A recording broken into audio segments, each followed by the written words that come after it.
it got started. There was a gentleman named, his name's Ken Reed. Hopefully he's not mad at me for mentioning his name. But he had a car show for his granddaughter, and she has Down syndrome. And I got to see, he put a boatload of work into it, right? He didn't have a staff or anything else either. But it just got me thinking about, can we do something like that? A little bit different cause for a different charity, right? Things like that. And so I talked to some people I was hanging out with, and they basically helped, kind of push the idea forward and say, yeah, let's go do this. And so with their help, we basically put together a car show, and we basically decided to do it at Keller Town Hall. There had been a show there before that was put on, and it did pretty good. It was just a nice area to do it in, but it wasn't a place that you would think of having a car show, right, at the town hall. At that time, nobody was doing car shows at the town halls. And so I went up meeting with the city and walking through everything, and that's just a lot of work, right? And so at this time, we're not a 501c3. We're just doing a car show. And so we got together, again, lots of help from the friends, and put together this first car show. And my intent was to raise 10 grand and donate, split it between Down Syndrome Partnership and Cook Children's. And those two are very special to me. Down Syndrome Partnership, basically, they don't get funding from, a lot of people. They're not self-funded, so it's all donations or grants or things like that they have to get, right? They're not funded by, any big corporation or necessarily, right? They gotta work for their donations. And then Cook Children's, which is interesting. Most people think, well, it's insurance money and everything else, right? Backing up a little bit around why we did the car show, when Connor was born, right, he had immediate problems, so we couldn't take him home, right? And so you think about it as a parent, you're a new parent, you want to have your son or your daughter, you want to hold them, you want to take them home. Well, we couldn't do that. So Connor couldn't breathe on his own. He had to have help with that, right? He had tubes down his nose for feeding him. There's all these things. My wife didn't even get to see him, I think, till 6 or 7 hours after he was born. And so he was in NICU for a while, right? He was in NICU for the first, I want to say, almost 2 months of his life.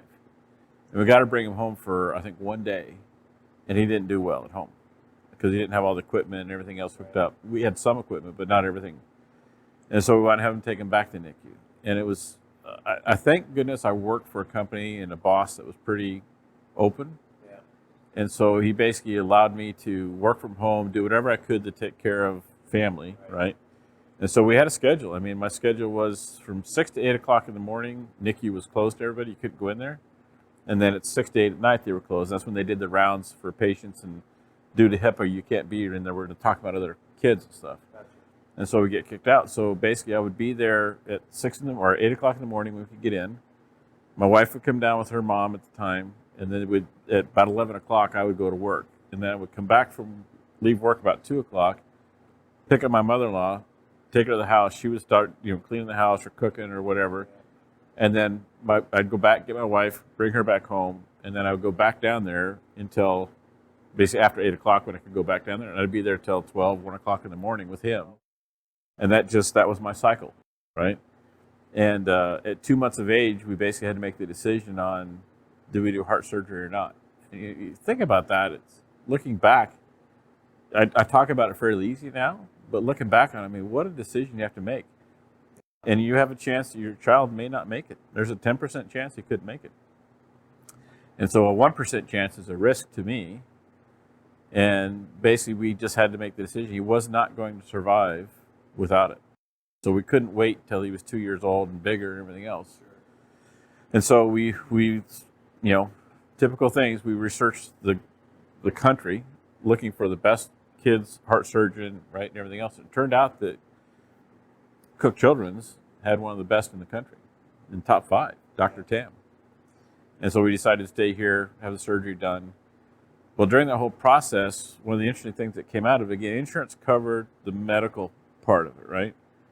But what they don't cover is the things like my wife would not leave my son. So she was down at the hospital for 11 days. No shower, no bathrooms, no bed to sleep in, nothing. Right? Because he's in with curtains with all the other kids that are getting medical treatment, right? And so what we did is we started talking to the nurses and different things like that. And it turns out that in order to get all that stuff, it takes donations to do that.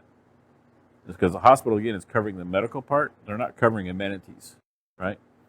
And so when we went back here, I think it was 3 years ago, we got a tour through the cardiac ward because they get a decent-sized check from us every year from the show. And I should say it's from us. It's from all the patrons that come to the show and all the people that donate, right? It's their money. But we want to see where it goes.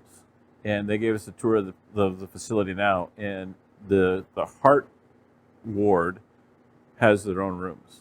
So the parents now have their own bathroom, their own place to sleep, privacy, right? And that's important when you're going through all that.